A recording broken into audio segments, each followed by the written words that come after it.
Warning, this week's episode of Haunts, Graves, and Omens has depictions of death, violence, and other inhumane acts. Listener and viewer discretion is advised.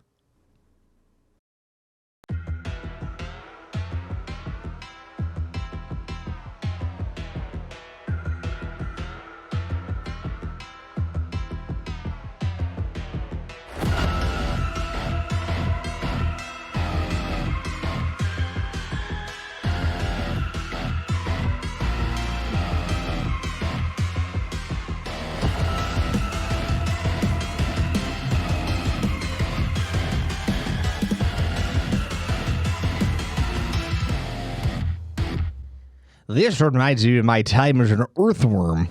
Oh. How was it? Squirming. Oh.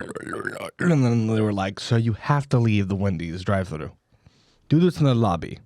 Yeah, in the lobby it's more acceptable. Now I'm a professional worm ventriloquist. Ooh. Pretty cool. That's pretty fun. Pretty cool. Welcome to Haunts, Graves, and Omens. Welcome. Welcome. My name is Fred Stewart, and with me, as always, is my lovely co-host Taylor. Hello. Hi, It's Tay. me. Hi. How are you? And I'm doing good. It's I got a nice little day fishing today, kind of chill, Yeah. and all riled up, and a little bit of sugar, so I'm like 1,000 miles an hour. But with this running camera and running sound is Marty Cowick. I am doing what he said. Great. Thank you. So a couple things to talk about at the top of the show. There is allegedly, not confirmed yet, but there might be a potential serial killer within the Portland area. It's not a confirmed thing. The police it's still an investigation, but the media and the speculation behind it is that there is an active serial killer. So those out there, please stay safe and, make sure you're watching yourself, keeping a 360 at all times. And are on top of that. Secondly, this has nothing to do with the episode. This just came out I guess today or yesterday. The Las Vegas police investigated aliens in a backyard report after officer had spotted flying objects. Oh. Las Vegas officers investigated reports of two unknown entities falling from the sky on the same night in late April that a family reported something, quote, not human in their backyard. One officer drove to a home on the night of April 30th and interviewed the family, who called 911 after making the sighting. According to body cam footage obtained by USA Today, which I have not watched yet. I literally just found this right before we started recording. One family member told the officer that they saw a, quote, big creature, and it was long, about 10 feet tall. The officer told the family he was looking into the claims because another officer saw something in the sky that matched the family's description 8 minutes earlier. Oh. He said, I'm not going to BS you guys. One of my partners says they saw something fall in the sky too, so that's why I'm kind of curious. It's weird just the fact that our partner saw something at the exact same time. That is weird. Nearby residents called 911 to report something, quote, 100% not human on their property. The news station of TV news station 8 reported that they got this footage that showed a glowing flying object in the sky, which is super intense. About 40 minutes later, another man called 911 to report two unknown entities in his backyard after he and his family saw something similar, like to have object fall from the sky. They said, quote, there's like an 8-foot tall person beside it, and another one is inside us, and it has big eyes, and it's looking at us, and it's still there. The man said to a 911 dispatcher, quote, it's in my backyard. I swear to God, this is not a joke. This is actually, we are terrified. So it's being investigated as an unknown, entity. Essentially, it's somewhere between 8 to 10 feet tall, humanoid with big, giant black eyes. And they're saying it's, quote, 100% not human. It was Wow, me. I thought it was like Shaq and Kareem Abdul-Jabbar, Kareem Abdul-Jabbar. but I don't know. That was pretty crazy. How tall is Shaq? How tall is Shaq? You know what? I think he's at 7'1". I'm taller than that. It was me. I was in the backyard. Yeah, that's right. I forgot that we have to you're actually I think you're what, 9 feet tall? Yeah. Yeah. Anyway, They have to like shrink me to fit me in frame. It's kind of crazy. that's true. Yeah, we do. It's all movie magic. camera editing. You know, it's behind the scenes. We're talking shop now, guys. You know, that's gonna be for my other podcast. I'm gonna start. But anybody else got any fun news to share? No, not really. Nope. All right, then. Fuck you guys. No, I'm just kidding. I'm just bringing aliens to the Excuse table. me. I'm bringing serial killers. And speaking of killers, you guys ready to get into it? As ready as I can Get be. into it. Murder is a terrifying and despicable act done by humans every single day. That is Any true. protest? No. I mean, that's Marty. a fact, right? I think that's a fact. Okay. Over 26,000 homicides occur in the U.S. every year. I mean, that's your opinion, man. Slow down. 26,001 homicides occur There you go. every year. But the murderer is about always, more often than not, an adult. But that's not always the case. In this episode, we're diving deep into kids who kill. Ooh. Kids who kill. Ooh. Needed the close up. Nice. Sorry. Make sure there's dead air. I couldn't hold back my cough anymore. And no one was saying anything, but I still had to cough. I don't know what the fuck is going on. This cough's been hanging around. I'm The probably camera's got to urgent care this roll. I weekend. mean, you can't. You know, we're rolling, baby. Let's get into it. Take, for example, our first case of 9-year-old Kyle Allwood. Around 11 p.m. on April 6th, 2019, a fire was reported in the area Peoria near the village of Goodfield, Illinois. Firefighters arrived minutes after the call. Upon arrival, they found a mobile home fully involved, fire rapidly shooting from its sides. Once the fire was contained and the smoke was cleared, 5 bodies, 3 children, all under 3 years old, Catherine Murray, age 69, and Josh Wall, age 34, were all found dead from smoke inhalation. Jesus. Katrina Allwood, age 27, and her son Kyle both survived the fire. So we could end the story right there and say this fire was something along the lines of what a terrible accident and a tragic accident. But according to the Woodford County Sheriff's Office, it wasn't an accident. In this case, which still hasn't gone to trial, might I add, they have charged, at the time of the arrest, 9-year-old Kyle Allwood with 5 counts of first-degree murder, Jesus. 2 counts of arson, and 1 count of aggravated arson. How did they find out it was a kid? Well, I'll get into this in a second. The reason the case has not gone to trial is because the DA and the courts cannot deem him mentally well fit enough to stand trial. Now, how do you know it's a kid? Well, how do you know it's a kid? When the fire reportedly started, he said, "I messed up. I didn't mean to do it. I didn't mean to do it." Oh. This kid also has a history of lighting fires and might be suspected in another arson that killed somebody. Oh, jeez. Wow. That's pretty much the end of that because it's still the investigation side and the case is still ongoing. So that's the end of that particular story. Yes, and so once we get more intel, I want to bring it back to the podcast. Yeah. Because I want to follow this case intensely. Because I mean, it's almost a fucking like death penalty case. I don't know if Illinois has death penalty, but it's a kid. Yeah. You know, I don't know what the hell they're gonna do with it. Like, I don't know if it's unfortunate enough to where, like, like if he purposely meant to kill people or he's just like a little pyromaniac kid, because I definitely accidentally started a field on fire when I was a kid. But I mean, I didn't kill anybody or I wasn't like doing it in a house, but like, why does this kid have access to like shit that can make a fire? That's the same thing I was asking when I was reading it. You know, it's definitely a complex case. Yeah. Like I said, there's a lot floating around, but there's not a lot of answers at this time. I feel like once it finally goes to court, and there's court proceedings and more knowledge comes out to the public, then I think it would be a little easier.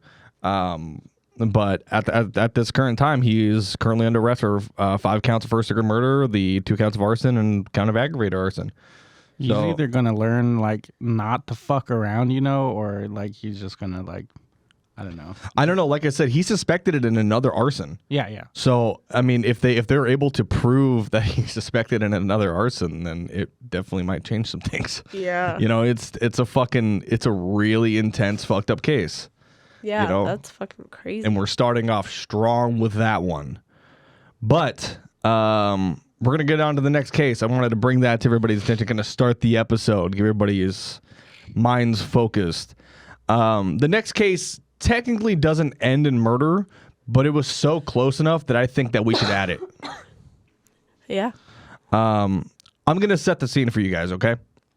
Waukesha, Wisconsin. Known for its beautiful scenery, breweries, and lush parks, Waukesha is a nice and quiet place to live. You're outside on another beautiful spring day. Your two friends ask if you want to go play hide and seek in the woods. A common activity that you guys would do quite often. You agree. Once inside the woods for a little bit, your two friends seem to change. Anger and surreal calm wash over their face, and then the knives come out. You are stabbed a total of 19 times and left for dead. A terrifying story? Yes. Even worse, this is real. On May 31st, 2014, in Waukesha, Wisconsin, two 12-year-old girls, Anissa Wire and Morgan Geyser, lured their friend Peyton Leutner into a forest and stabbed her 19 times. Why did they try to murder their friend? They did so to appease the fictional character known as Slender Man. Wow. Slender Man, if you don't know, is a fictional entity created on the Something Awful online forums and in 2009 Photoshop paranormal image contests.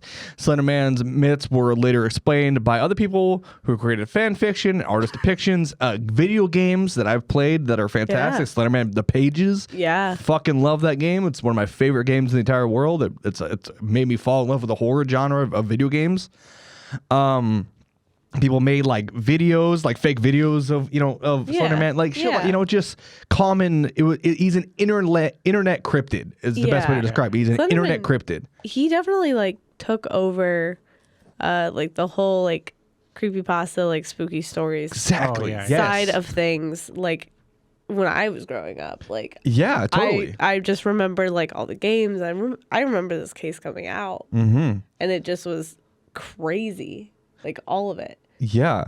I mean, like, so Slenderman is a tall, thin character with a featureless face and head. He is depicted wearing a black suit and sometimes shown with tentacles coming out of his back. According to Slenderman myths, the entity can cause amnesia, bouts of coughing, and paranoid behavior in individuals, and he's often depicted in hiding in forests. A lot of creepypasta stories have him in this forested area in his mansion, and some best way to put it, fan fiction, might I say, fan fiction, heavy quotations, like Slenderman wrapped his tentacles around me, shit like that, depict Slenderman taking in proxies, as they call it. Okay. Slenderman proxies. But we'll get into it a little bit more. You said fits of like bouts of coughing, and that might be my issue. Yes, you might be attacked by Slenderman. I think he just exists like around, and that's why I can't stop coughing. It's because he's just here. He's always here. Yeah, it's true. Exactly. So the stabbing took place in Davids Park, a wooded area in Waukesha, Wisconsin, during a game of hide and seek on May 31st, 2014. The perpetrators, Anissa, who was born in 2001, and Morgan Geyser, who was born in 2002, pinned down Peyton Isabella Leutner, also known as Bella, a nickname given to her used at the time of the crime, and stabbed her 19 times in the arms, legs, and torso with a 5-inch long blade. Jeez. 2 wounds were to major organs. One missed a major artery of her heart by less than a millimeter. Jeez. And another went through her diaphragm, cutting into her liver and stomach.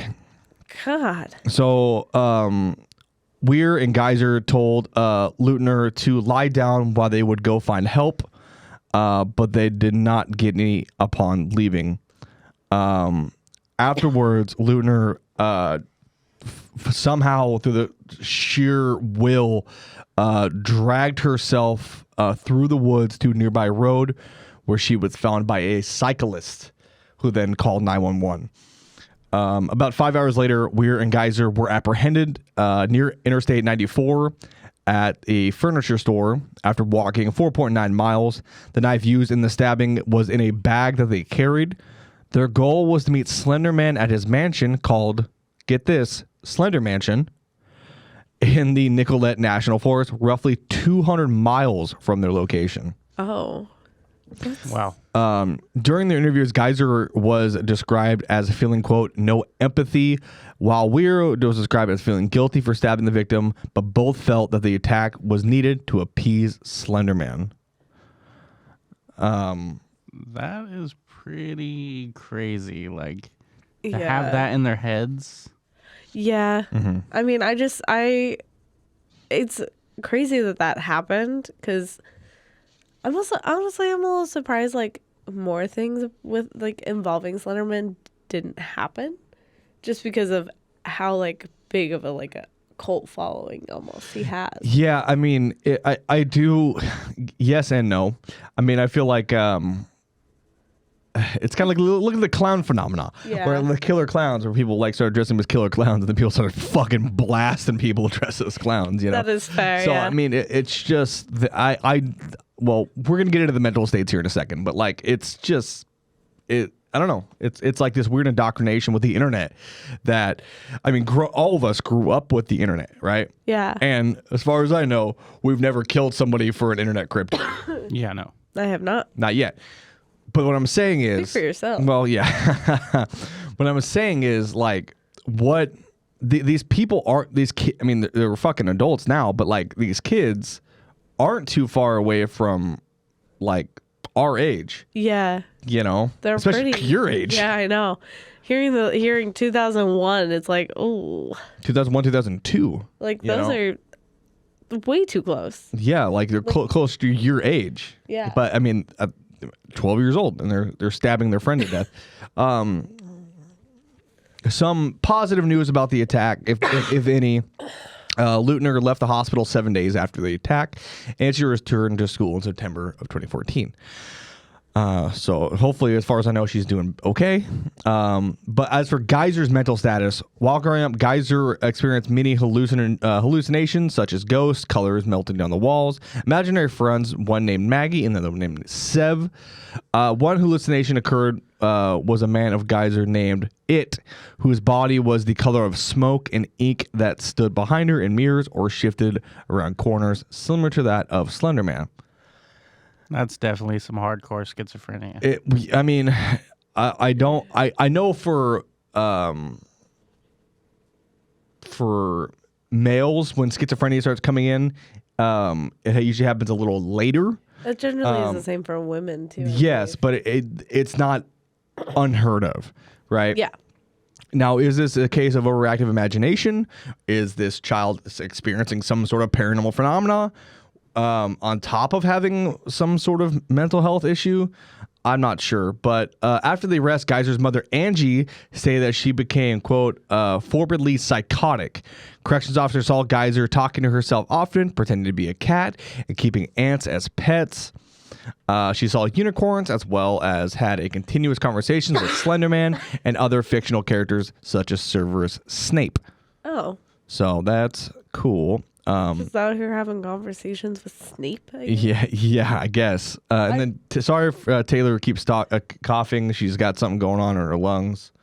I'm going to the urgent care this weekend, I think. Yeah. I think that's probably for the best. Yeah. Falling apart. Yeah, so sorry about that, but we'll battle through it. I'm trying so hard not to cough, but the problem is when you try not to cough, then you cough. Yeah. Extra hard. So in the fall of 2014, Geyser was moved to Winnebago Mental Health Institute, and which conveniently enough is where they use kids to make RVs. Determined that she was competent enough to stand trial. They diagnosed Geyser on October 22nd, 2014, with early onset childhood schizophrenia. However, instead of treatment and medication, they focused on explaining the law to Geyser to prepare her for her trial. Oh, right. Nearly half a year later, Geyser was found competent enough to stand trial. Geyser's schizophrenia was continually left untreated for 19 months, leading to her to remain in a state of psychosis or out of touch with the reality. In December, she was sent back to Winnebago and given antipsychotics, which later allowed Geyser to feel remorse after clearing her mind. And then on March 23rd, 2016, Geyser was sent back to jail with medication where she the medication where she rapidly deteriorated. For the court case, following the investigation, Geyser was charged with attempted first-degree homicide, a Class A felony. Weir was charged with attempted second-degree homicide, a Class B felony. Due to the nature of the offenses, both Weir and Geyser were waived out of juvenile court as to be tried as adults. Oh. So getting charged as adults. So in 2017, not that long ago, Weir pleaded guilty to being a party to attempt second-degree homicide. A jury found her, quote, not guilty by mental disease or defect. Geyser accepted a plea offer, which under she would not go to trial and would be evaluated by psychiatrists to determine how long she should be placed in a mental hospital. She would later pleaded guilty, but was found not guilty by reason of mental disease or defect, and was diagnosed with schizophrenia, from which her father also suffers. Oh. Which is interesting. Weir was sentenced to 25 to life, and an indeterminate sentence involving at least 3 years of locked confinement and involuntary treatment at a state psychiatric institute, followed by communal supervision until the age of 37. Geyser was given the maximum sentence, 40 years to life. Jeez. An indeterminate sentence involving at least 3 years of locked confinement, in addition to involuntary treatment in a psychiatric institute until completion of resolution of symptoms or until the age of 53, whichever may happen first. Wow. Followed by the continued communal supervision, periodic reevaluations or reinstitution, and further treatment as needed as required by the sentence imposed. While Geyser will periodically have the opportunity to petition for her release from the mental health facility in the future, she remained under the institutional care for the duration of the sentence. During her trial, Geyser had been committed to the Winnebago Mental Health Institute and was the youngest patient there. Jeez. At court, in the court hearing on March 10th, 2021, Weir, who by then was 19, submitted a letter to the court saying that she was, quote, deeply sorry and regretful for the agony, pain, and fear that I have caused, not just to Leutner, but to the rest of my community as well. Where stated that, quote, I hate my actions on May 31st, 2014, but throughout countless hours of therapy, I no longer hate myself for them. On July 1st, 2021, Waukesha County Judge Michael Boren ordered Weir released from the Winnebago Mental Health Institute, gave state officials 60 days to drop a conditional release plan and required that Weir be assigned to the Department of Health and Services case managers to track her progress until she is 37, the length of her confinement. On September 13th, 2021, Weir was released with multiple stipulations to include 24-hour GPS monitoring, requiring her not to leave Waukesha County without permission. Weir will also have her internet usage monitored and will not be allowed to use any forms of social media, which is interesting. I've not heard that about a case before. Weir will also be required to take medication and will be personally escorted to regular counseling sessions by a caseworker. She will also be required to live with her father during her probation. She did file an appeal in 2021. The appeals court rejected Geyser's petition to be retried as a juvenile. Her attorney, Matthew Pinnix, argued that she should have been charged with attempted second-degree homicide rather than first degree, and argued that Geyser gave statements to investigators before they read her Miranda rights. He has petitioned with the Supreme Court of Wisconsin after to review the ruling. And the Supreme Court came back in early 2021 and said, get fucked. So, jeez, I mean, they were like, no, it was clearly planned, and they, did it for a reason. yeah. I would agree with that. But it was more first degree than second. Yeah. In the aftermath of the stabbing, the creepypasta wiki was blocked throughout the Waukesha School District on Tuesday following the stabbing. The Slenderman creator Eric Knudsen said, "I'm deeply saddened by the tragedy in Wisconsin. My heart goes out to the families and all of those affected by this terrible act." This dude has, I'm guessing this is his I'm so sorry. I'm guessing this is this guy's screen name, but Schloss Train. Oh. The administrator of the Creepypasta Wiki said that the stabbing was an isolated incident. It did not accurately represent the creepypasta community. He also stated that Creepypasta Wiki was a literary website. It did not condone any murder or satanic rituals. Obviously. Members of the Creepypasta community held a 24-hour live stream on YouTube between June 13th and 14th, 2014 to raise money for the stabbing victim, which is badass. Oh, it is. Jojo Watsky, an administrator on the Creepypasta website, said that the purpose of the live stream was to show the members of the community who cared for the victim and did not condone any real-world violence because they enjoyed fiction that contains violence. It's just like you fucking people listening to the show. It's, you like weird shit. You like, it's the way, Yeah.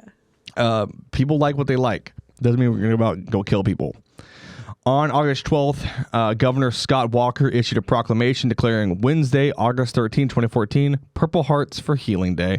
Encouraged people of Wisconsin to wear purple on the day to honor the victim of the stabbing. He also praised the strength and determination exhibited by Leutner during her recovery. The city of Madison, Wisconsin held a one-day Bratwurst Festival in honor of Leutner on August 29th, several days before the victim returned to school. Hot dogs and bratwurst were sold to raise money towards the victim's medical costs, and the event ran over 250 volunteers and raised over $70,000 for her. Wow, that's a lot of hot dogs and fucking bratwurst. amazing. Good job. Very proud of all of you. I mean, it's very cool that they did that. I feel like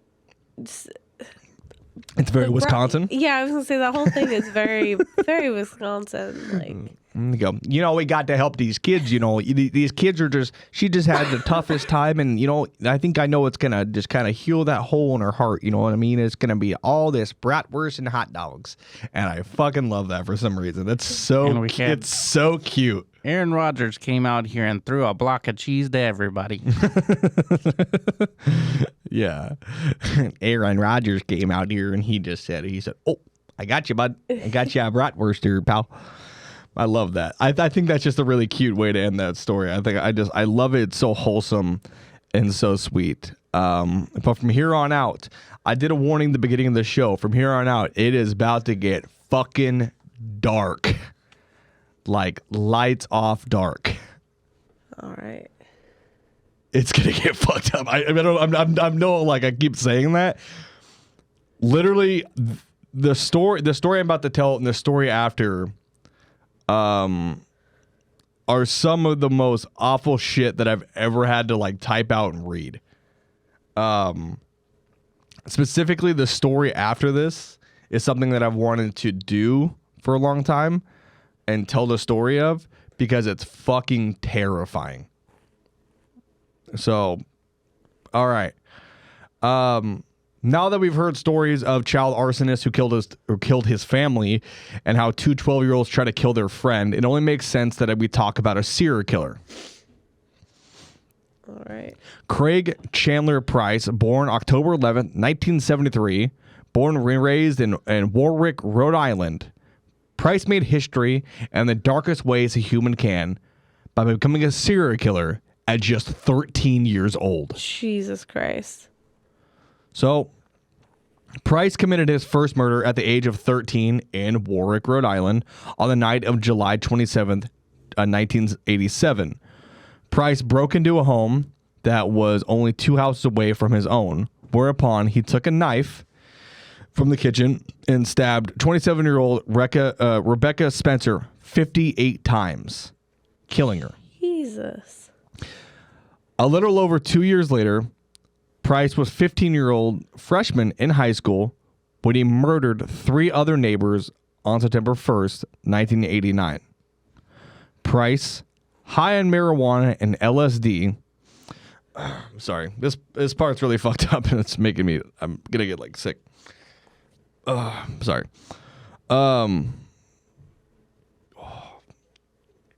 Excuse me.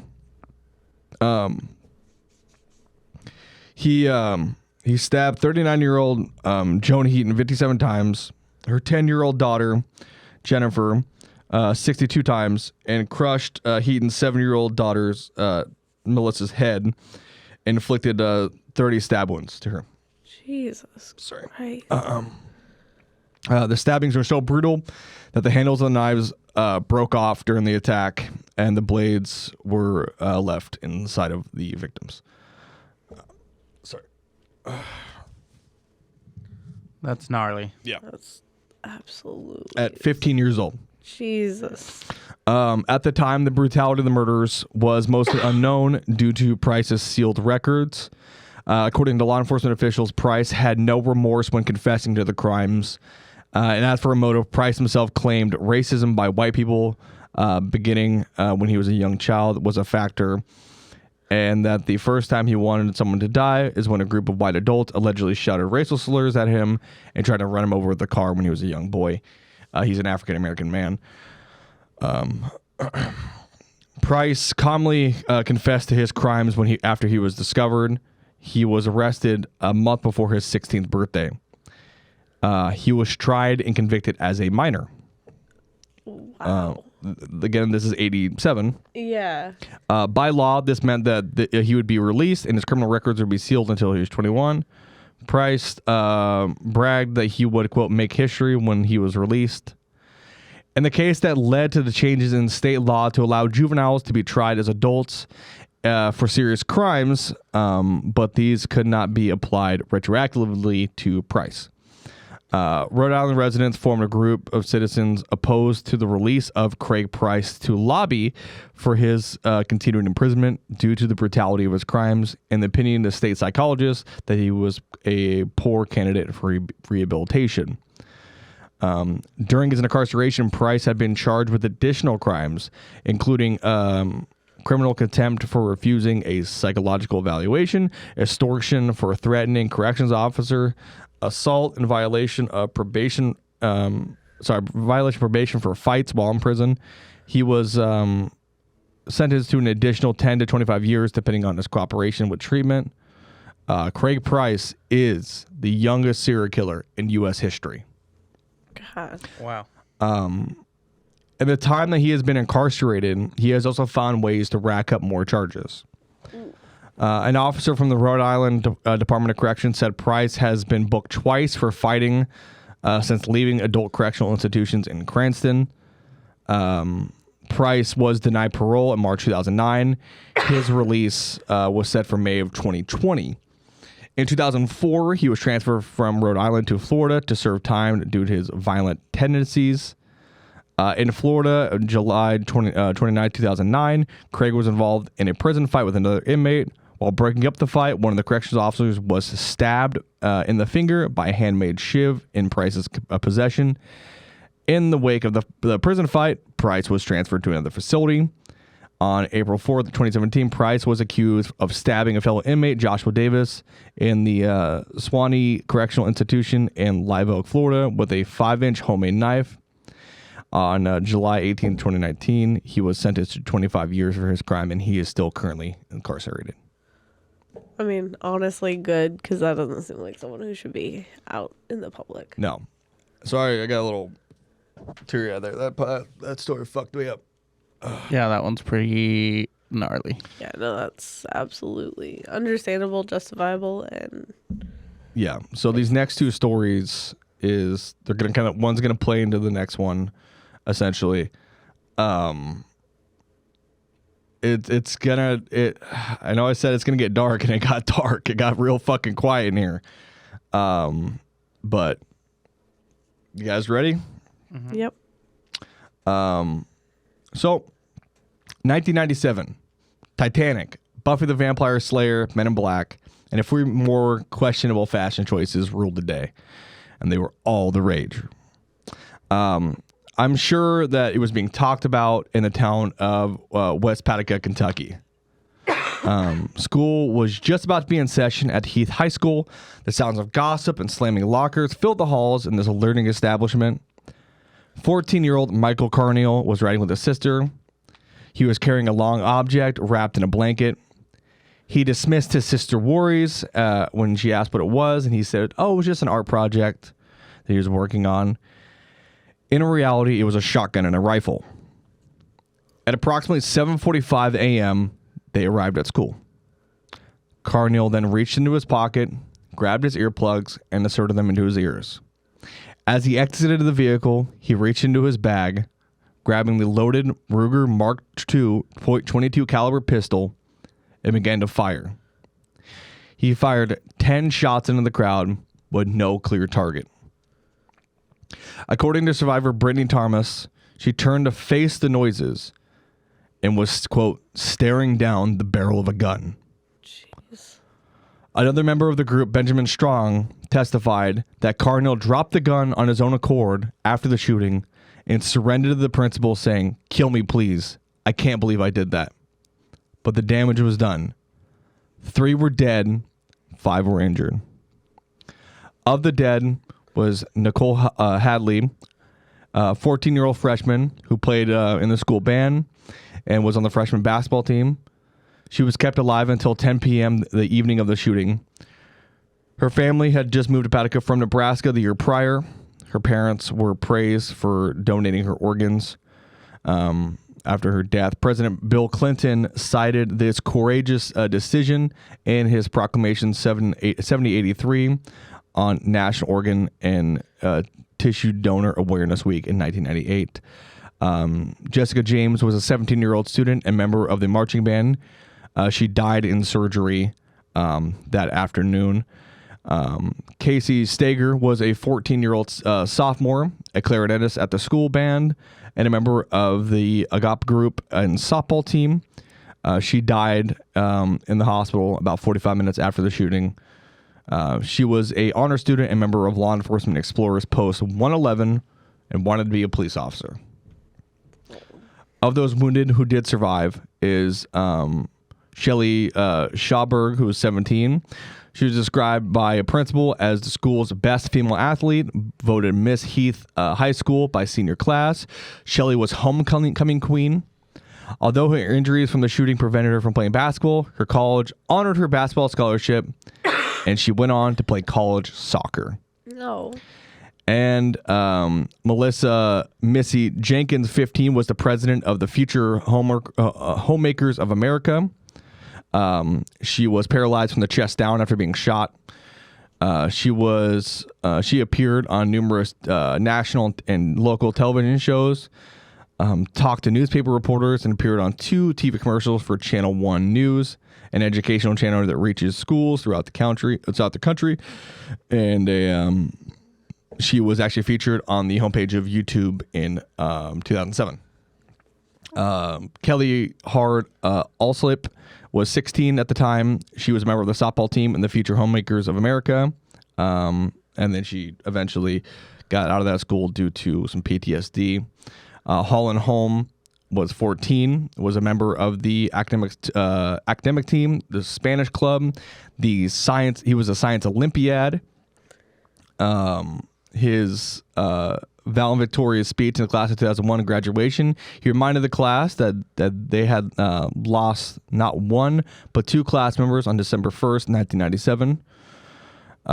Both Nicole Hadley and Michael Carneal, and they had lost his 2 classmates that were essentially friends of his. Holm had been involved in a organization that urges the students to speak up if they know any threats against schools or students. And Craig Nee was 15. He was in the school band and was on a basketball team for the school. So completely random kids that didn't even know this guy. So Michael Adam Carneal was a 14-year-old freshman at the time of the shooting. Carneal told reporters that he could not give a single explanation for his crimes and that the contributing factors included a mistaken belief that his parents did not love him, taunting from his classmates, and false claims that he was gay. He stated that he did not know he was aiming at until he read the names in the paper. That's pretty fucked up. yeah. Weeks before the incident, Carneal stole a .38 caliber handgun from his parents' room and attempted to sell it. A student took the handgun, threatening to call the police if Carneal did not give it to him. Carneal had told students that, quote, something big is going to happen on Monday, and no one took him seriously. In the weeks before the shooting, Carneal stole several firearms from his own home and a neighbor's home. On the afternoon of Thanksgiving Day, Carneal went to his neighbor's home and broke into the garage, taking 4 .22 rifles, a 30-30 rifle, .22, and .12 gauge ammunition, earplugs. He then later stole the Ruger that he used and several .22 magazines. So presumably sometime after Thanksgiving Day, Carneal stole 2 additional shotguns from his father's closet and hid him under his bed. According to reports, Carneal had been bullied by other students and had anxiety and depression and severe paranoia. His paranoia was manifested in habits such as covering up vents and windows while in bathrooms because he believes he was being watched. Oh. Following the shooting, Carneal was diagnosed with schizotypal personality disorder and dysthymia, which I'm not entirely familiar with. Which is, it's a type of persistent depressive disorder. Catherine O'Connor, who treated Carneal when he was incarcerated at the North Kentucky Youth Development Center, initially agreed with the diagnosis, but later determined that Carneal had paranoid schizophrenia. Dewey Connell and Diane Shetsky, who evaluated Carneal after the shooting, later changed their diagnosis to schizophrenia. He was hospitalized several times on the start of his incarceration due to psychosis and takes antidepressants of Zoloft and Geodon, an antipsychotic used, obviously, to treat schizophrenia. So Carneal had a copy of Stephen King's novel Rage in his locker at the time of the shooting. It was published in 1977 under the pseudonym Richard Bachman. After the shooting, King requested his publisher allowed to go out of print, fearing that it might inspire similar tragedies. Rage, for the time, continued to be available in the UK at his bookstore that he has out there, but now there is no bookstore that carries the book Rage because of the shooting. Oh, geez. Yeah. That's crazy that like you just can't find that book anymore now. Yeah, I mean, I'm sure you can find it, but like, it'd be a challenge. Yeah. So he goes to trial in October of 1998. A plea of guilty from Michael Carneal was accepted due to his mental illness. Under the plea agreement, the judge agreed to accept the plea on condition that Carneal would receive a life sentence with the possibility of parole after 25 years, which is in 2022. According to prosecutor Tim Kaltenbach, the plea allows Carneal to receive mental health treatment during imprisonment as long as this necessary for him or until he is released.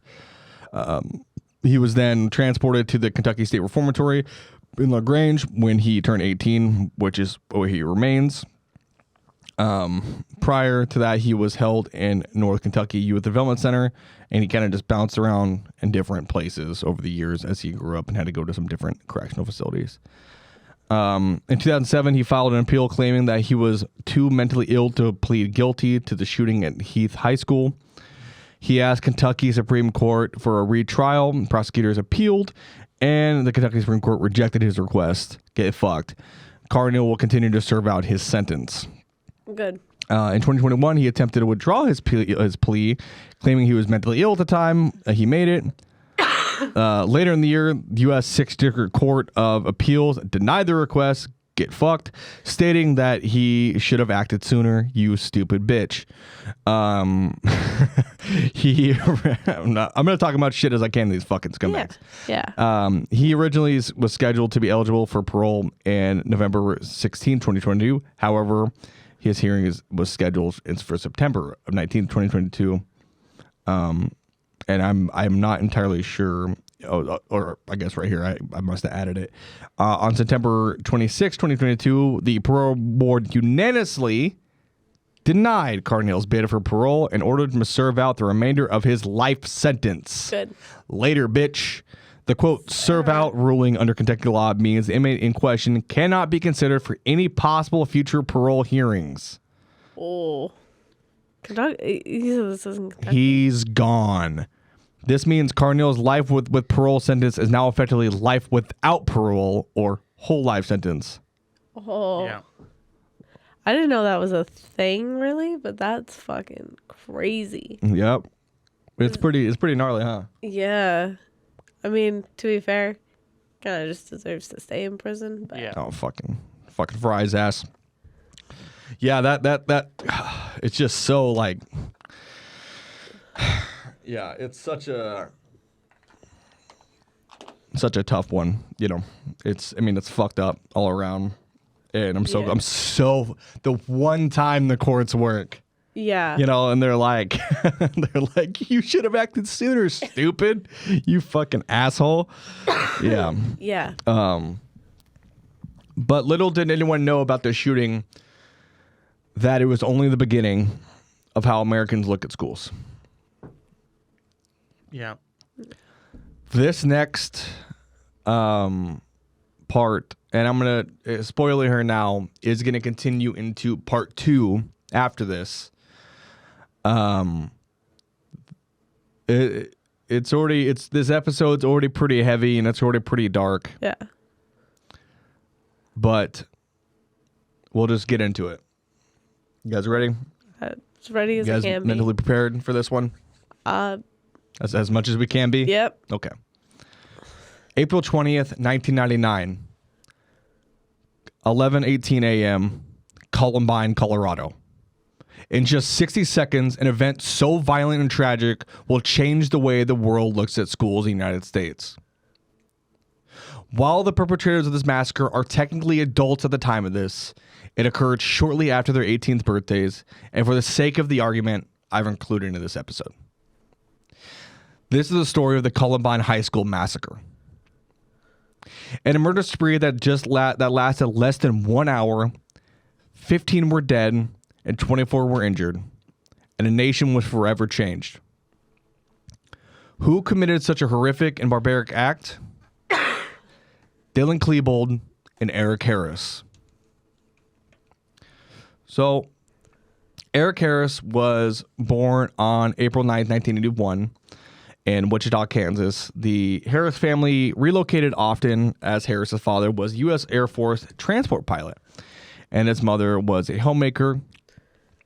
The family moved to Plattsburgh, New York to Littleton, Colorado, and from Plattsburgh, New York to Littleton, Colorado in July of 1993 when his father retired from military service. Thank you for your service, sir. The Harris family lived in accommodations for their first 3 years in the Littleton area. During this time, Harris attended Ken Claro Middle School, where he met Klebold. In 1996, Harris purchased a house just south of Columbine High School. Harris's older brother attended college at the University of Colorado Boulder. As for Dylan Klebold, he was born on September 11th, 1981 in Lakewood, Colorado. His parents were pacifists and attended Lutheran church with their children. Both Dylan and his older brother Byron attended confirmation classes in accordance with the Lutheran tradition.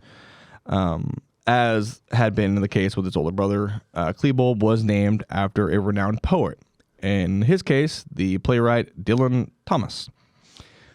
At the family home, the Klebolds were observed for some rituals in keeping up with the Klebolds' maternal grandfather's Jewish heritage. Klebold attended Normandy Elementary in Littleton, Colorado for the first and second grade before transferring to Governors Ranch, and later became a, quote, this building known as the Challenging High Intelligence Potential Students Program. Oh. He was a very intelligent kid. Is that just like essentially like the TAG program, right? Where it's just like talented and gifted kids? I believe so. It's something along those lines, yeah. So in 1996, 15-year-old Eric Harris created a private website on America Online, AOL. It was initially to host levels known as WADs, I guess. Harris used to create in a first-person shooter video game. Created for use in the first-person video games Doom, Doom 2, and Quake. I literally just played fucking Doom 2 the other day. Before I even wrote this episode, which is super crazy when I was getting into this. On the site, Harris began a blog, which included details about Harris sneaking out of the house to cause mischief and vandalism, such as lighting fireworks with Klebold and others. Teenage fuck around being stupid, fucking little scumbag kids. Like, let's go spray paint the fucking inside the building, shit like that. Yeah. These were known as rebel missions. What a fucking stupid name. Harris's blog primarily consisted of mission logs. Beginning in early 1997, the blog postings began to show signs of Harris's anger against society. By the end of the year, the site contained instructions on how to make explosives. Harris's site attracted more visitors and caused no concern until August of 1997, after Harris ended a blog post detailing the murderous fantasies with, quote, "All I want to do is kill and injure as many of you as I can, especially a few people, like Brooks Brown." Brown was a classmate of his. After Brown's parents viewed the site and contacted Jefferson County Sheriff's Office on August 7th, 1997, an investigator wrote a draft affidavit to request a search warrant for Harris's household, but it was never submitted to a judge. Jesus Christ. Yeah. On January 30th, 1998, Harris and Klebold were arrested for breaking into a white van parked near Littleton and stealing tools and computer equipment. They would subsequently attend a joint hearing where they pled guilty to felony theft. The judge sent them to the juvenile diversion program. As a result, both delinquents attended mandatory classes such as anger management and talked with diversion officers. They both were eventually released from diversion several weeks early because of positive actions in the program, and they were put on probation. So, they've always, it went from teenage fuck around, like, we're gonna play Doom and shit, it's people in fucking video games, and it started escalating a little bit more, and the signs of the shooting were so fucking obvious so early. Yeah. But obviously it's an unthinkable act. But it's insane that they never sent that to a judge. I just don't. That's the one. I hope. I'm gonna put it there. I hope that guy fucking beats himself up overnight because of that. Yeah. Yeah. I really do. Shortly after the court hearing and the van break-in, Harris reverted to his website back to just hosting user-created levels of Doom. He began to write his thoughts down on a journal. Klebold had already began keeping a personal journal since March of 1997. As early as November of that year, Klebold had mentioned that he was going to go on a killing spree. Klebold used his journal to vent his personal problems, as what he would wear and use during the attack. In both their journals, Harris and Klebold would later plot the attack. Soon after beginning his journal, Harris typed out a one plan of attack, which included possibly escaping to a foreign country after the massacre, or hijacking an aircraft at Denver International Airport and crashing it into New York City. Jeez. Wow. Yeah. Harris also made entries in his journal on topics relating to his sexuality, where he described his desire for sex with women, especially his desire for raping and torturing women in his bedroom. Harris also expressed his interest in cannibalism, stating that he would like to dismember a woman whom which he could have animalistic sex with and then eat her flesh. Ugh. So,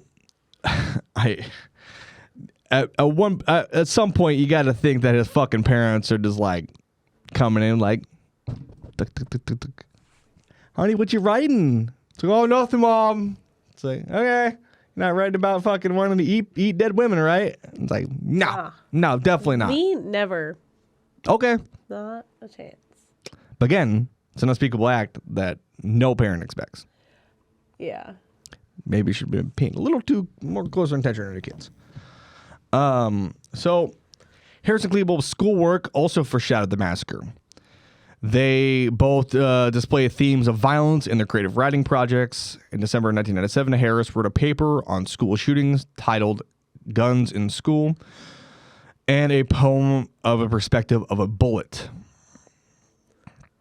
Klebold wrote a short story about a man killing students, in which worried his teacher so much that she alerted his parents. Good job, teacher. Yeah, honestly. Both had also actively researched war and murder.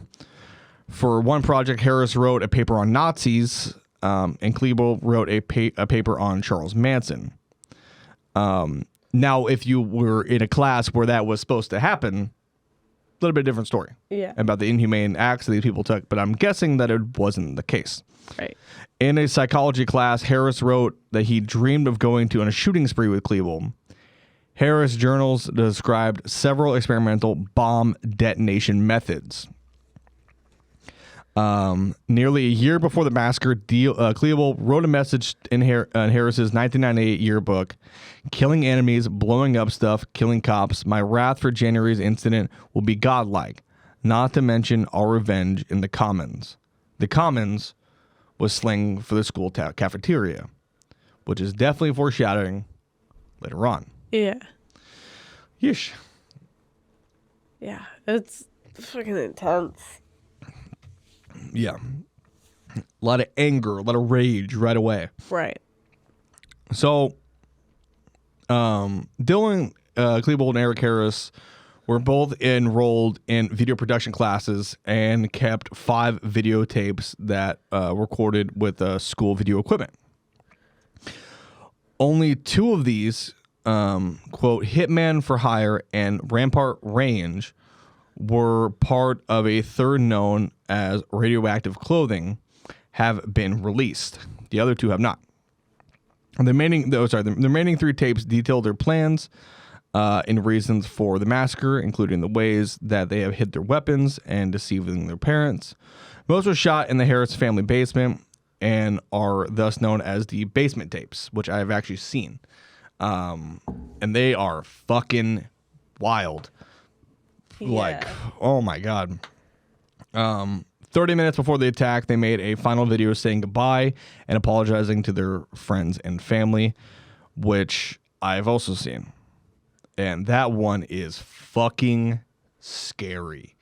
Like, I've talked about during we did Jonestown. I listened to the death tapes. Yeah. That way no one else has to, you know, because like some podcasts will play that shit.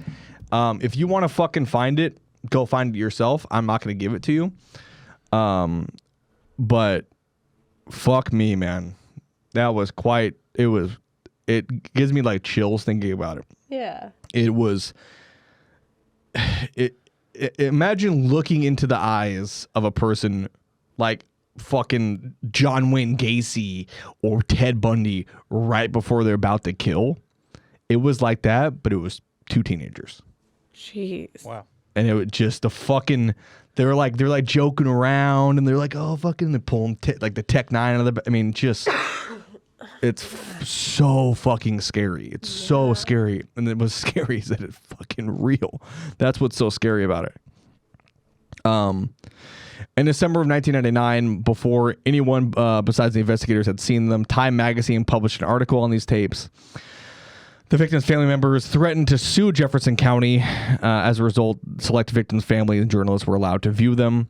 The other tapes were then withheld from the public and in 2011 destroyed for fear of inspiring future massacres.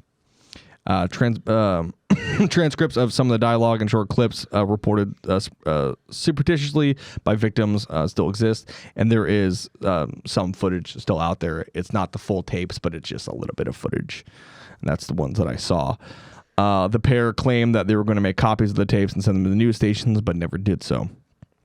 When an economics class had Harris make an ad for a business, he and Klebold made a videotape called Hitman for Hire on December 8th, 1998, which was released in 2004.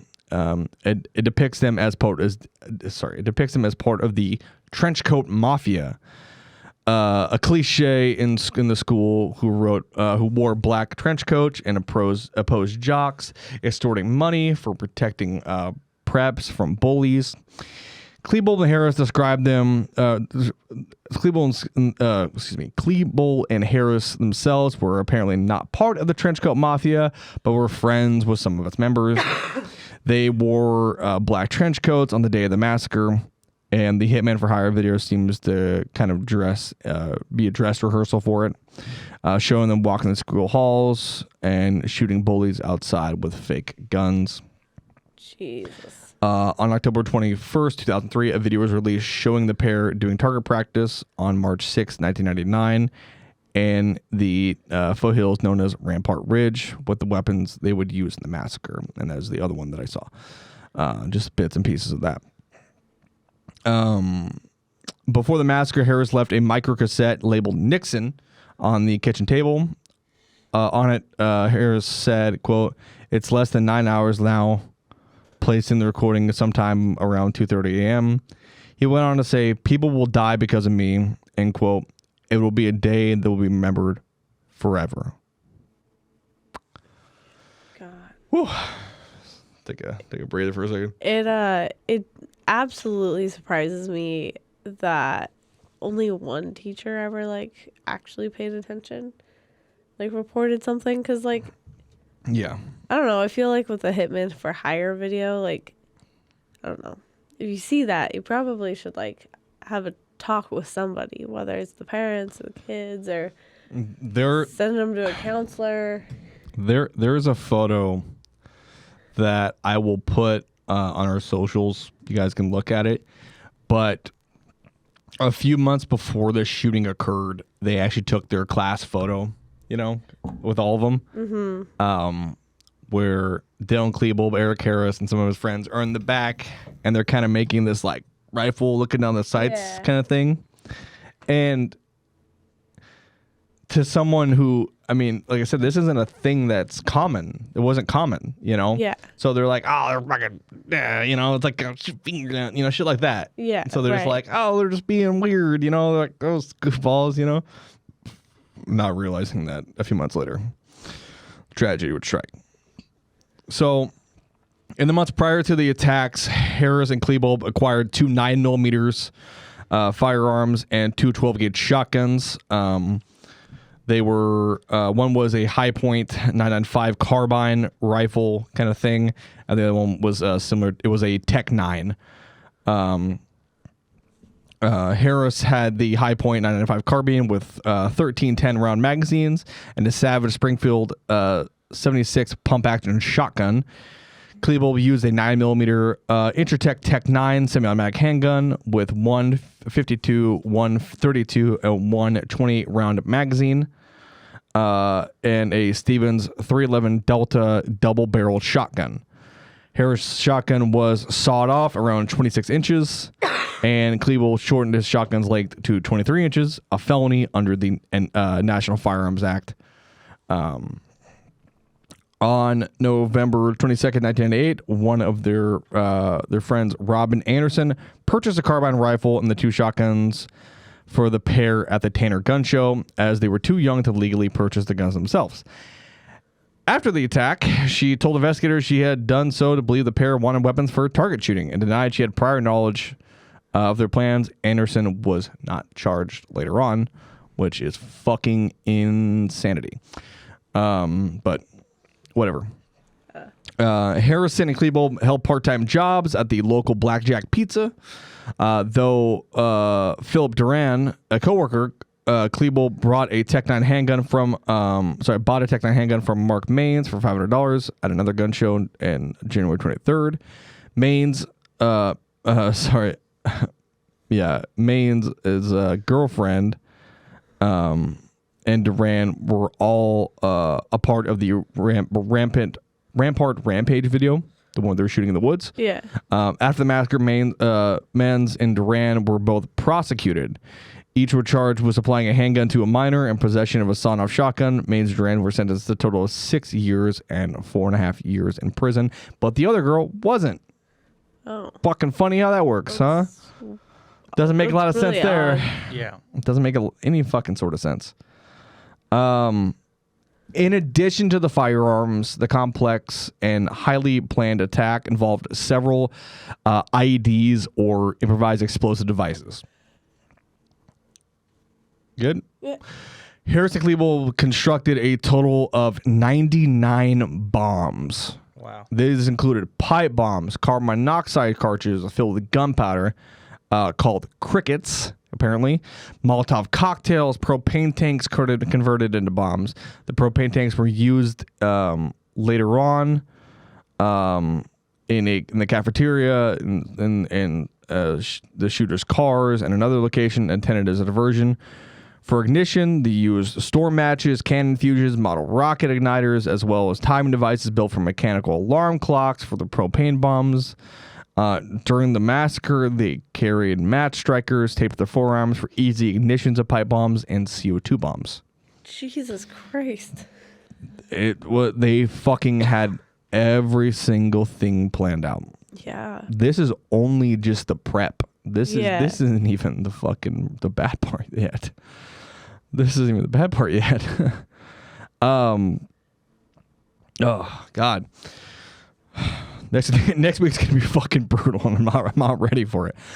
I'm laughing because I'm fucking sick to my stomach. Harris also experimented with napalm and envisioned a kind of backpack and flamethrower. They both attempted to get another friend and their coworker, Chris Morris, who was part of the Trenchcoat Mafia, to keep the napalm at his house, but he refused. Harris also tried to recruit him as the third shooter, but played it off as a joke when he rebuked. Yeah. God. And like, not a very good joke. no. And Yeah. not only that, like, he just didn't. He was like, "Oh, I'm joking," and the guy was like, "Oh yeah. Of course you were." Like, you want to come shoot the school with us? And then he's like, what? He's like, no, I'm just fucking with you, man. Like that's not a very funny joke. No. I don't like that joke. Harris's website contained instructions on how to make pipe bombs and Molotovs, we kind of talked about it earlier, and the extensive use of shrapnel. Harris's father once discovered one of his pipe bombs. Harris's journal logged the creation of 25 of them. Klebold scared his coworkers once by bringing a pipe bomb into work. They would give various nicknames to their pipe bombs. After the massacre, 2 pipe bombs have been left in Klebold's bedroom, one named Vengeance and another one named Atlanta, presumably named after the Olympic Park bombing. Jesus. So, this is kind of skipping a little ahead to next week, but we're on the topic of these guys creating bombs, so we'll continue into it. Mm-hmm. They had in their possession 8 propane tanks, all converted into bombs. The weekend before the shooting, Harris and Klebold brought 2 propane tanks. Had bought 2 propane tanks and other supplies in a hardware store. They had bought 6 propane tanks in the morning of the attack. Harris was caught on a Texaco gas station security camera around 9:12 a.m. buying a Rhino propane tank. Both cafeteria bombs included a 20-pound tank attached to pipe bombs and supporting gasoline canisters alongside. In their cars, both car bombs were made of 2 20-pound propane tanks. Pipe bombs and various other containers filled with gasoline were spread throughout the vehicle. 8 pipe bombs were placed in Klebold's car and 1 in Eric's car. Karras and Klebold were both equipped with knives, but investigators do not believe they ever utilized them during the massacre. Harris had a boot knife on his belt, a quote Khyber pass, machete Bowie knife taped to his back of his ankle. Both had an R referencing Harris's alias REB etched into the handle, and the machete had a swastika on its sheath. Klebold had a cobra knife mounted to his belt on the left side, as well as a switchblade in his right pocket. So,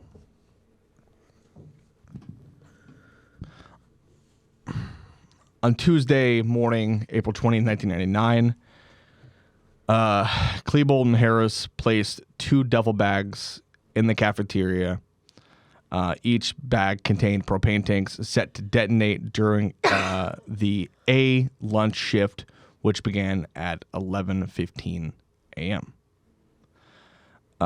No witnesses were called seeing the duffel bags being added to the 400 or so backpacks that were already in the cafeteria.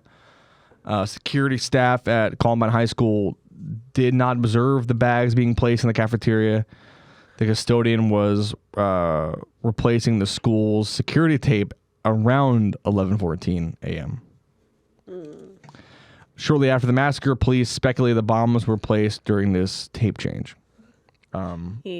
They also investigated whether the bombs were placed during the, quote, after prom party, which is held the weekend prior. Some internet sleuths claim the bomb placement had been seen on surveillance footage around 10:58 a.m. Harris and Klebold were seen in the tapes planting bombs in the casual school clothes separately. Jefferson County Sheriff's Deputy Neil Gardner was assigned to the high school and was a full-time school resource officer. Gardner usually ate lunch with the students in the cafeteria, but on April 20th, he was eating lunch in his patrol car on the northwest corner of the campus, watching the students in the Smoker's Pit in Clement Park, a meadow adjacent to the school, which is really funny. They had a Smoker's Pit because at my high school, we also had a Smoker's Pit. There was one at mine too. It was right across the street. Ours was almost on the same property, only it separated was a fence. It was the church. All right. And we would just walk over there, and like the security guard, I remember the security guards would just kind of look at us, like they wouldn't even say anything, be like, "You're definitely doing do some cigarettes," you know, like just walk, like, you know, go over there and then smoke a couple cigarettes, come back. So our school had like across the street, like a big old tree that people would go to. Like our high school knew, and they always tried to be like, "Don't do that," and then everyone would just do it anyway. Yeah. What's fucked up is at my school, we had a parking lot behind the building.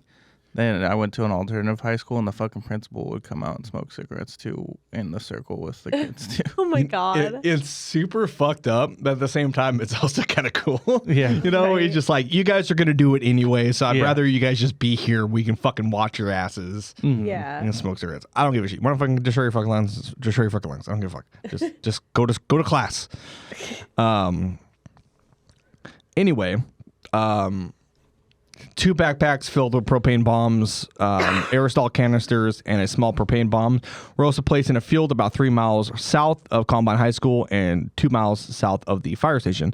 The bombs were intended as a diversion to draw firefighters and emergency personnel away from the school. Only the pipe bombs in one of the aerosol cans detonated, causing a small fire, which was quickly extinguished by the fire department. It went off after first having been moved. Bomb technicians immediately examined the bombs and relayed to police at the school the possibility of devices with motion activators. Harris and Klebold changed their clothes and reportedly separately to Columbine High School. Harris parked his vehicle in the junior student parking lot, and Klebold parked his in an adjoining senior parking lot. The school's cafeteria was their primary bomb target. The cafeteria had a long outside window wall, ground level doors, and was just north of the senior parking lot. The library was located above the cafeteria on the second story of the window wall. Each car, like I said, did contain multiple bombs. As Harris pulled in the parking lot, he encountered classmate Brooks Brown, whom he had recently patched things up with a long-standing series of disputes. According to Brown, who was smoking a cigarette, he was surprised to see Harris, whom he had earlier noted was absent from a class test. Harris, a good student, was unlikely to miss school days with an important academic obligation. He fucking was as fucking sketchy as a kid as he was. went to class. He was a good student, which is bizarre. Brown berated Harris for missing the test. Harris, acting unconcerned, replied, "It doesn't matter anymore." Oh. Harris went on to say, "Brooks, I like you now. Go home. Get out of here." Brown, feeling uneasy and already prepared to skip his next class, walked away down South Pierce Street, escaping death that he didn't know was coming. Jesus. A dude that he was wanted to kill all along, and he's just in the last few months patched things up with him, and he let him walk. God. So oh man, It gives me like goosebumps. it gives me fucking chills. Like it's just, oh man. Meanwhile, Harris and Klebold began to arm themselves. Using straps and webbing to conceal the weapons beneath their trench coats, they lugged bags containing bombs and ammunition. Harris had concealed his shotgun in one of the bags. Beneath the trench coats, Harris wore a military bandolier and a white t-shirt with the inscription Natural Selection in big black letters, a mantra that he had adopted. Klebold wore a black shirt with words Wrath in red letters across the chest. The cafeteria bombs failed to detonate.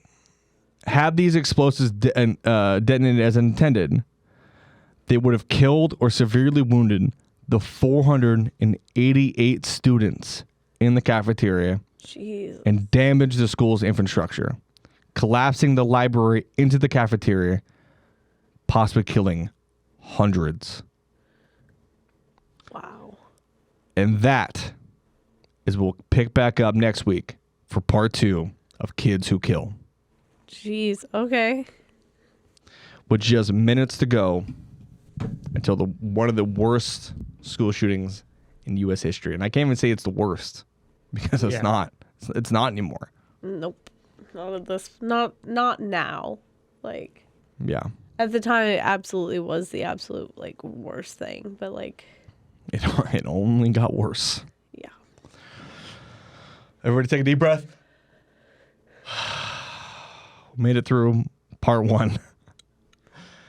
We'll come back next week for the conclusion of Kids Who Kill. Specifically, we're going to come right back to 11:19 a.m. at Columbine High School, right as the bullets start. All right. Fuck me. Yeah. Yeah. Yeah, fuck you. Yeah, no shit. It is this is kind of going to be a start of some series that I want to do later on about spree shooters and shooters, like, you know, like mass shooters. Yeah. Because it's a fucking crazy epidemic that's affecting America violently. And there's not really a fucking stop to it. Like, I mean, I don't know how many fucking school shootings we've had this year. A lot already. Yeah. And it keeps happening, you know, like,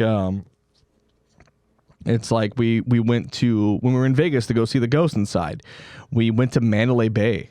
Yeah. And it fucking, I don't know. It's really eerie. We weren't there that long. I think we got there and we're like, oh, this feels bad. I don't want to be here. Like, just got this inkling in your body of like, this is something. It just makes you just feel icky. Yeah. And it's terrifying to think that happened there. Right. Yeah. But anyway, thank you so much for joining us on part 1 of Kids Who Kill. Sorry that it's a heavy episode, but it is a fascinating look into the minds of child killers. Yeah. You know, and it's one of those things that like, well, I guess we have a moment to get into it, but like when you look at like the school shooter we talked before, right? I mean, he was a literal kid coming in and shooting people. Yeah. And he was diagnosed. I mean, it seems like there was a commentary on schizophrenia. Yeah. But like, at what point do we gotta also shift the blame to the parents? Yeah. Yeah. You know, I mean, like that kid broke into fucking his parents. Like, he stole weapons from his dad, broke into the neighbor's house, stole his fucking weapons. Who's not watching their goddamn kid? Yeah. Yeah. Like, what the fuck? Like, you didn't, like, I understand you want to have privacy for your kid, because, I mean, he's also around the age where, you know, it's like, fucking, you know, like, playing with his bell in. But at the same time, if he's at school, you know, it'd be like, sure, been coming home with a lot of weird shit and disappearing really, like, you know, late in the night and shit. Maybe just look around for a second. Like, or like, hey, where are my guns at? Yeah. I know where all my fucking guns are at. You know where all your guns are at. Yeah. You know, it's like, what the fuck? You know, I just don't get it. And then like the in the Slender Man stabbings, it's like, it's this, you know, they're 12-year-old kids, you know, and they go and stab their friend for a fictional cryptid for an internet cryptid. And at the same time, it's also like, how uninterested are these parents in their fucking kids that they're not looking like at all? Like, I feel like, you know, like, there's got to be some, like, the journals that these dickheads wrote, you know, like, feel like, oh, you're sure writing a lot. Like my mom, I used to write a lot, like, but I'd write music because I'm I'm a goddamn musician. Yeah. But my mom would be like, oh, like I would have it out. She'd be like, yeah, I learned through some really good stuff. You know, it's just one of those things. It's not like I can't imagine these guys were fucking hiding these things, or like all the papers they wrote about wanting to kill people and shit, and like no one fucking said anything, and I just don't understand why. I don't get it. I simply do not understand. Yeah. No, you know, I don't get it. The only one that even remotely I can have some sort of, not reasoning for, but like can see in the psychology of is the fucking that what's his name, the 13-year-old serial killer, you know, who fucking crushed a kid's head and fucking stabbed it, and just violent murders that he did. He claimed it was because he hated white people and whatever, but clearly there was other shit behind the scenes with this kid where he did not have the support structure, did not have, you know, anything, which is kind of left to his own devices. That's what it seems like, at least from what I read and what I was told. You know, that like no one really gave a shit, so he was able to become a fucking crazy person. And not that that's an excuse, but like, you know, he just started fucking, he was like, I'm crazy, I don't know what to do, so I'm just, you know, gonna follow his impulsive instinct because he's a fucking crazy person. Yeah. But like, you know, the Slender, like I said, the 9-year-old who got charged with arson, like we talked about that in the very beginning of the show of like, we're going to have to like really watch this case for a while and find out where it goes. Cause is this kid a serial arsonist? Did he start that other fire? Did he start the fire on purpose, or did he just fuck up? Like, did he just do something stupid because he's a fucking 9-year-old kid? Yeah. You know, like with adults, it's so cut and dry, I feel like. Yeah. You know, we look at fucking Gacy, Bundy, Dahmer, Richard Ramirez, anybody that's a serial killer. And we're like, you know, Son of Sam. And we're like, Gacy did it because he was a fucking pervert and he was a fucking psychopath. Bundy did it because he was a fucking pervert and he was a psychopath. Right. Son of Sam did it because he was fucking crazy. Yeah. Like crazy. Like we've never done Son of Sam on the show, and I really want to do Son of Sam. I was gonna say I'd actually really like to cover Son of Sam. Insanity, absolute insanity. But it's so cut and dry. You're able to do this, and just kind of put these on. But these are fucking kids. Yeah. Like I just don't. It's not like, you know, adults you can't really like watch. You know, they're living in their own fucking house, and that's why they go and they're hidden for so long. You know what I mean? Yeah. And then they're like, then they finally slip up and they get caught, and they're like, I killed 30 fucking people, and they're like, okay, you're, you know, to the chair you go. Yeah. But with these, they're literal kids. You just go like, so hey, what you reading about? Oh, Slender Man, that's cool. That's a whole bunch of stuff about you wanting to kill your friend. Yeah. Yeah. I don't. Little more like attentiveness. Yes. Fucking literally any. The Heath High School shooting could have easily been avoided. Columbine could have easily been avoided. Yeah. Almost all of these could have easily been avoided except for the serial killer one. The serial killer one, I don't think that could have easily been avoided. That kid was going to fucking kill somebody at some point or another. Yeah. Whether he was an adult or a child, he was going to start killing people. Yeah. But everything else, the arson, fucking your kid likes to light shit on fire. Maybe not have shit that he can get in his grubby little fucking hands. Yeah. Lock it away, put it somewhere. He can't go to the store and go buy a lighter, you know? Like, I just don't understand, I don't get it. you know? So, moral of the story is, talk to your fucking kids, right? Look into your kids a little bit more. Don't be suspicious and be like, what the fuck are you doing? You know, you fucking being weird. But just talk to your fucking kids. Yeah. You know, talk to their teachers. If you're the fucking teacher went to Cleveland's parents was like, hey, he's writing shit about wanting to kill people, you know? And just And they nothing came of it. honestly, I mean, his parents were pacifists, so they were probably like, hey, what's going on? He's like, oh, it's just whatever, you know? Yeah. And they were like, oh, okay. But if they would have went through his room, found his journal, read it, you know, it's like, yeah, fucking A, man. Yeah. Like, literally anything. They could have done anything to change it. Yeah. I just, it's frustrating. So frustrating. Yeah. That's the main crux of this whole series is like every one of these fucking parents had an opportunity to save these people's lives, and they fucking didn't. Yeah. And why didn't they do that? And I'm sure to this day they're fucking beating themselves up for it. And you know, in every single case, they're beating themselves up for it. Why didn't I look into their internet history when they were fucking 12 years old? Why did I leave the lighters down? Why didn't I read his journals? Why didn't I do this? But the fucking signs are right in front of you all along, and they just put the blinders on and they ignored it. yeah. And all those people were dead because of you. I hope you fucking know that. It's So fuck you. You know, I wanted to vent for a second after having to read some of the most horrific shit I've ever read in a long time. Fuck you for not doing anything. Yeah. Anyways, if you enjoy this week's episode of Haunts, Graves, and Omens, you're a sick fuck, but we love you nonetheless.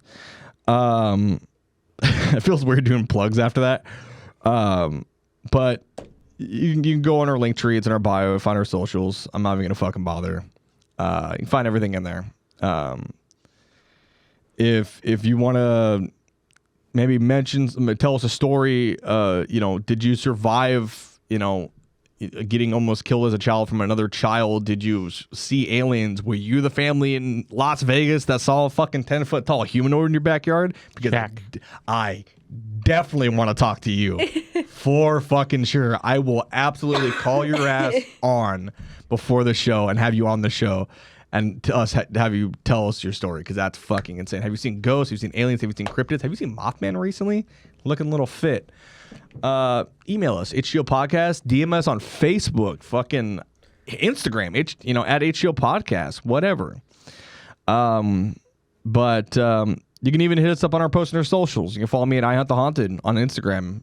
Taylor? You can follow me at Lunar Thrill on Instagram and TikTok. There it is. Marty? At Ghetto Feather on Instagram. So if you got some creepy stories or you want to just tell us some crazy shit that you saw, do it. Send it our way. We'll absolutely read it, and I would love to read it and converse with you. But until next week, stay spooky Stay haunted. and watch your fucking kids.